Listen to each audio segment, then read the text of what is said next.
Finishing touches underway for the NCAA men's basketball Final Four. And amidst the layups and dunks this weekend will be some big money. March Madness generates over $770 million each year for the NCAA in broadcasting deals. And yet, hardly any of that goes to the athletes. I just think the millions of dollars, I think college athletes should be compensated a little bit for that. I think that would be my opinion. Basketball program, we make a lot of money, and maybe are we getting fairly compensated? Maybe not.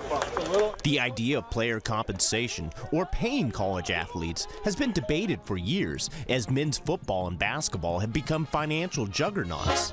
But now is starting to make a bit more noise.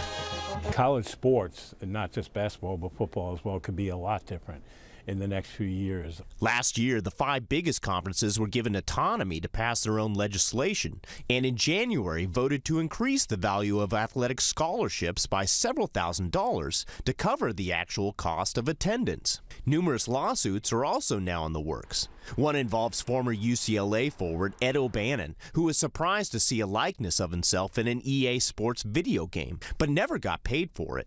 I thought it was wrong. I thought how someone can take your likeness and sell it without not even calling you and asking you for your permission. When you're starting to make profit off us that much and make our image and likeness and everything like that, I mean that's pretty much you're using us at that point. In O'Bannon's case, which is currently under appeal, a judge ruled that only football players and men's college basketball players were entitled to any financial compensation, opening a debate over Title IX, the law that mandates gender equality in all aspects of education, including sports. You're going to have to pay everybody. And with Title IX, anything that the male athletes get, the female athletes are going to have to get. So now you're going down and you're creating payrolls that schools just can't match. But some critics say many college athletes are already getting something immensely valuable, a free education.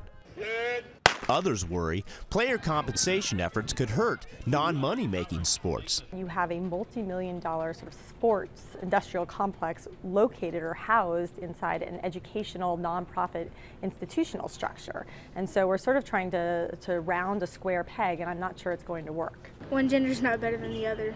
Fans of women's basketball say they don't expect a slice of the revenue pie anytime soon. I think money talks, and women's teams are not bringing in the same money as the guys are, so there's, that's the way it is. The people with the money make the rules. For men and women, any tangible changes to player compensation are still a long ways away. Until it gets the approval of the presidents of the universities. They're the ones that are going to make the decisions. They're the ones that are going to move it. So until they come up with a plan of how they want to handle it, I think it's going to stay in this limbo area, and it's going to be a difficult problem. In the meantime, players like XAVIER's Matt Stainbrook, How are you guys doing? trying to make ends meet. So I have some student loans and stuff to cover. Driving an Uber taxi when he's not driving towards the basket. David Bruns, The Associated Press.